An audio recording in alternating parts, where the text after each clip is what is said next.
Who wants to hear a really funny joke? Gaming journalism.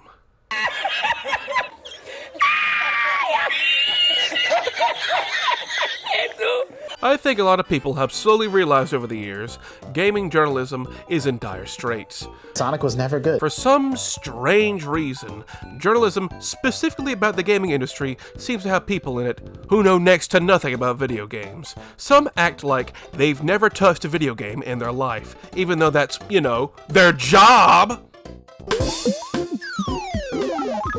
New Super Mario Bros. Wii is a tough game, old school tough, so you better bring your butt-stomping A-game, as this will test even the most seasoned platforming veterans. Which begs the question, did these people really want to be game journalists in the first place? Or was this their only shot at getting in the journalism industry in general? It really seems like it would be the easiest job in the world. Play video games, go to gaming conventions. Betrayal! What? Betrayal! Betrayed me! This game sucks! Write about them, talk about them. That is like a dream job. So why is this so hard? Why do so many games journalists completely drop the ball when it comes to games journalism? There are a multitude of theories, speculations, and attempted explanations, but none of those are concrete. The fact of the matter is, games journalists cannot stop embarrassing themselves. So why don't I tell you all about my favorite moments of embarrassment from gaming journalists? These are the most embarrassing moments in gaming journalism.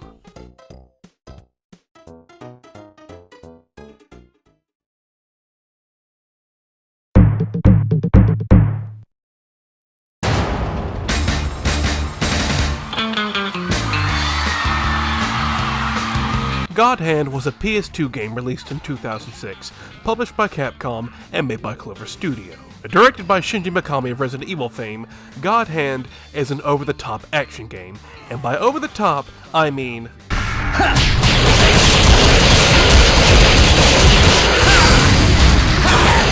Yeah, this game is crazy. If you have not played this game before, I suggest after this video is over, go see how it means to play it. It is a one-of-a-kind experience. Every person that I've talked to that's played it loves it. Well, except for one person. Out of all IGN reviews, many of them have been dunked and memed on. There's the well-known Omega Ruby and Alpha Sapphire review where they said it had too much water, and it got memed to hell and back because it sounded so ridiculous. But there is one review they will never live down, and that would be the infamous God Hand review. The reviewer gave the game a 3 out of 10, calling it awful. His main criticisms are, the game is boring, it's frustrating, and annoying. That sounds fair enough, at first, but when you really read through it, it becomes very obvious. He was just really bad at the game. He boils down the combat to just mashing buttons when God Hand lets you do crazy stuff like this.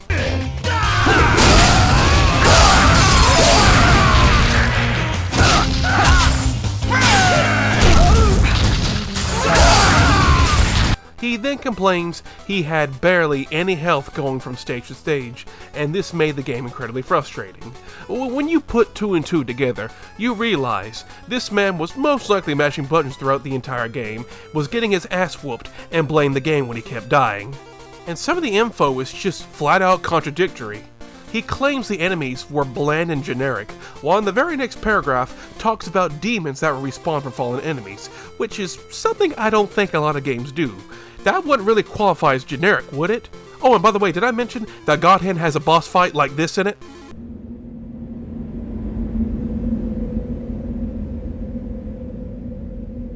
Cardown Wild Joker! One hard gangsta Diamond! You can find me at the club! Have your pet neutered or spayed! Ow, ow, ow, ow, ow! I'm hurt! I mean hurt! Together we are the Magnifique! Why are you not playing this game yet? So yes, too long didn't read, he's bad at the game. He just didn't get it. 3 out of 10. After this review was made, it's probably one of the earliest examples of people taking the piss out of a professional game website. A lot of people were mocking this dude, and this made him lash out on the forums. God Hand came and went, but this review did not. For years, this review became the butt of jokes. Anytime a bad game or literal shovelware got a high score on IGN, it was compared to God Hand. Imagine Party Babies is better than God Hand. Even IGN is aware of all the crap this review got. They even made a whole video defending God Hand and explaining how good it actually is a few years ago. My name is Mitchell Saltzman, I work at IGN, and I'd like to say that God Hand, a game that IGN dubbed awful 13 years ago, is in my opinion, not just good, it's actually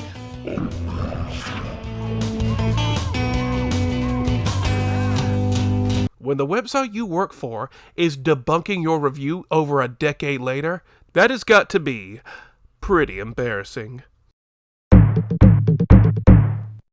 Kotaku has some of the worst articles on gaming I've ever seen.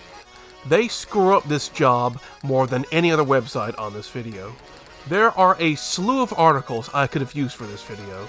There's the PS5 review where the viewer says he can't enjoy the PS5 because of the state of the world around them. Well, I'm sorry for you, buddy, but that's something for your therapist, and not people wanting a review of a game console. But the one I'm going for is from their UK division.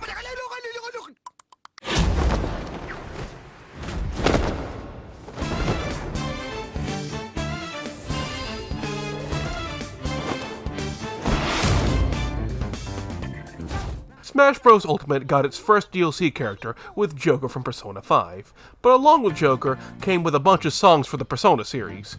One of the songs being from Persona 5 called Wake Up, Get Out There. Pretty catchy song with some nice lyrics. One journalist at Kotaku UK did not think so highly of it. Shortly after the Joker DLC came out, a hit piece from Kotaku UK came out called Smash Bros. Ultimate's Persona 5 DLC contains a disability slur. At around 1 minute 57 seconds, the term retarded is used, followed by the assertion, I can say it. This is the clip in question they're talking about. Ready to pick up the pieces. Let's go. Let's play. Retarded. I say. Now, I will give the writer this. It does sound like it at a passing listen, but when you really think about it, it doesn't make much sense being in the song. Why is your first response to write a hit piece on it? When you listen to the song, you can tell the person who's singing is very obviously from Japan, and Japanese was their first language, not English. So there's a lot of English in here, and she's still trying to sing in a language she's not native in. So why do you immediately go for the worst assumption possible instead of thinking maybe you misheard something? This article was a joke, and a ton of different places laughed at it. The likelihood that they say retarded in this song is 0%. It doesn't even make any fucking sense. Let's go, let's play retarded? When has that ever been uttered in the history of humanity? And realizing they could potentially be wrong, they started editing it to include disclaimers that it might not actually be the word. But then, Nintendo and Atlus came out and said, no, the song does not include that word. So it made Kotaku and the writer look like complete fools, which they were. They eventually released a statement apologizing and throwing the writer under the bus, and then the writer threw them under the bus. They would later delete the article, and a month after everything blew over, the writer announced they were leaving Kotaku UK to focus on their own projects. While she didn't say the article was a factor for the departure or not, the timing is a bit too coincidental for it to not have been a factor. Mishearing a song lyric, having become the punching bag for a week, and having an article you wrote get deleted, and then leaving the company a month later, that's really embarrassing.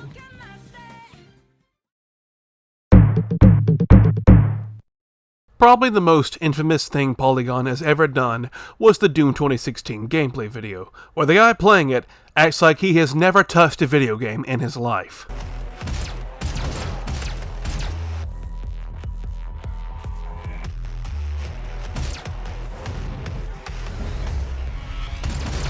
A blind chimpanzee probably has better aim than the guy playing right now. But everyone knows about this incident. I'm going to be talking about one that's largely forgotten about. Their Bayonetta 2 review. Bayonetta was always Devil May Cry but with boobs. Let's rock, baby.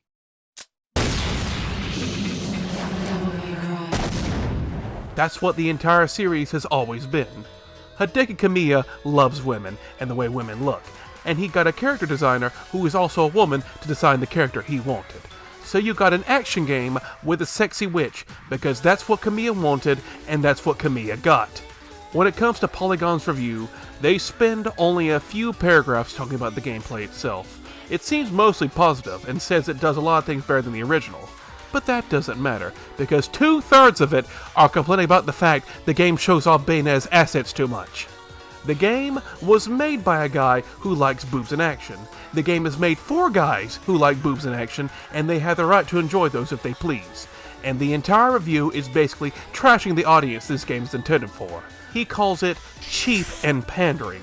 He even docks points from the final score because of it, even though he flat out said it did things better than the original. Like, if you don't like games with cheap boob and ass shots, that's fine. But that begs the question, why the hell are you reviewing a game that was made purposely for that? Like, look at this box art. Look at it. What the hell were you expecting? I wouldn't mind tasting it! Oh man, I sure hope this movie called Saw certainly doesn't have any blood or violence in it. Arthur Gase was the reviewer of Bayo 2 here, and he looks like he just got off recording for some 2000s new metal band. A lot of people complained about this review back then, but it's since fallen into obscurity because, well, other things would take center stage in the years to come. People do bring it up time to time, and Arthur still doubles down whenever it's brought up. Having to constantly defend your nearly 10-year-old review from criticism, well, that's kind of embarrassing.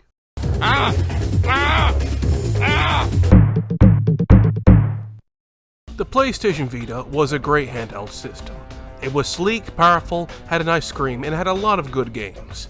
The issue is, it was released into a sea of hot competition by a company that didn't seem to care about it. But it still has its fans. Hands up. You know a girl named Nora? Sure, yeah. Where is she?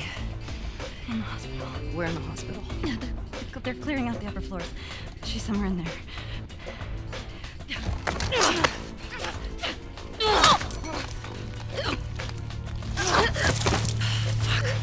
And one of those fans worked at IGN.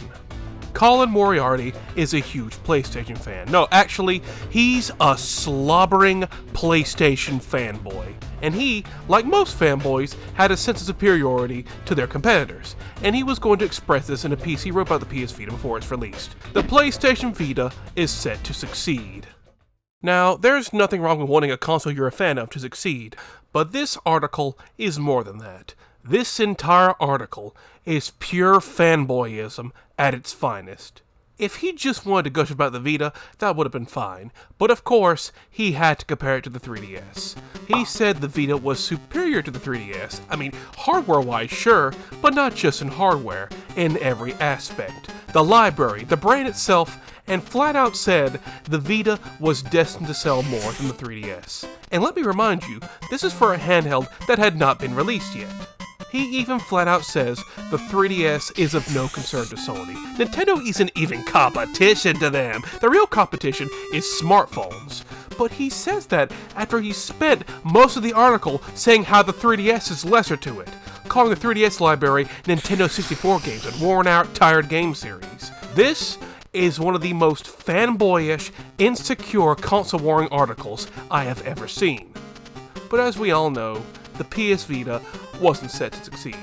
In fact, it did pretty bad on the market, especially to the 3DS, which also struggled, but still managed to sell 75 million units, while the Vita only sold around 15 million.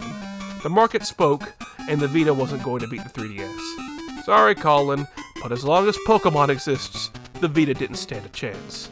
Colin would later leave IGN a few years later to go on his own path, but having this stain of an article still up as a reminder of how much you worship the ground PlayStation walks is incredibly embarrassing. Now, I contemplated putting this review in here because I actually feel really bad for the guy who wrote this, but it's still a funny story, so I decided to include it anyway.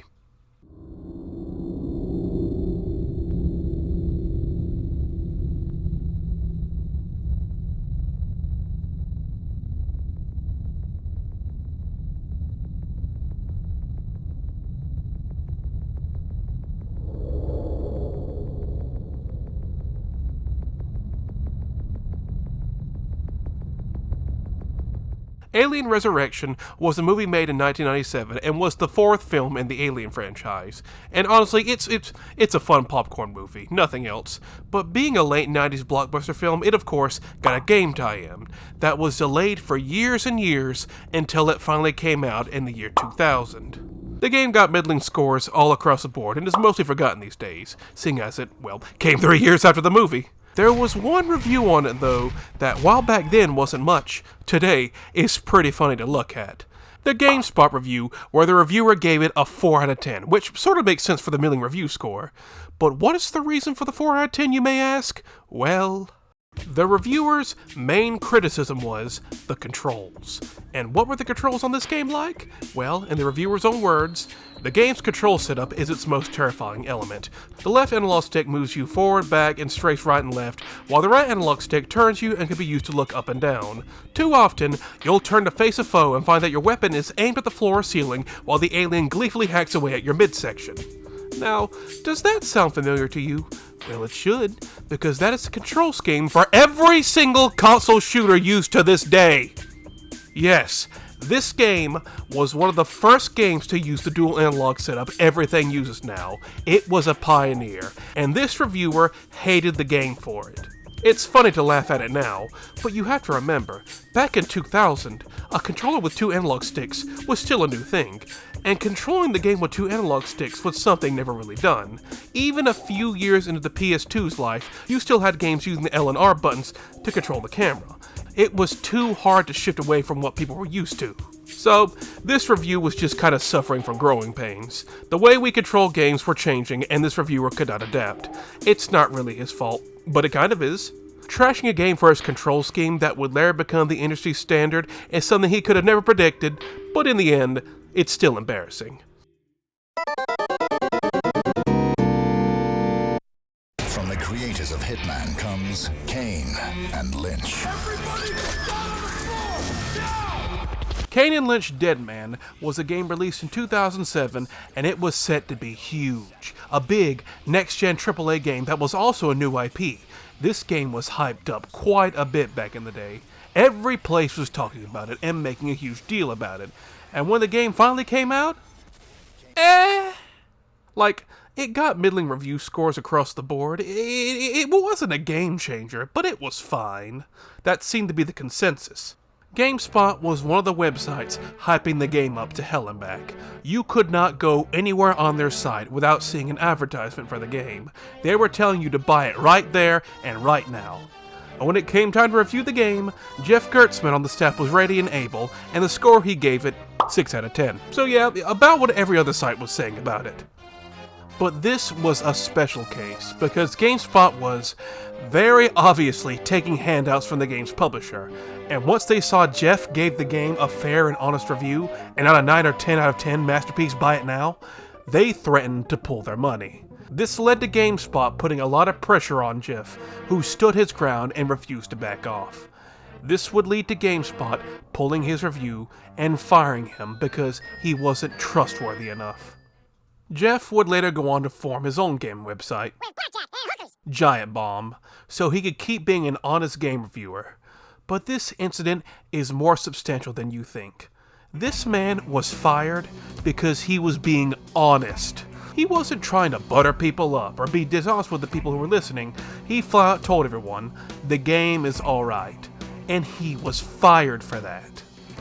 This basically proved what many thought was happening in gaming journalism. It was very possible for the publishers and companies to butter the review websites up with some cold hard cash to sway review scores.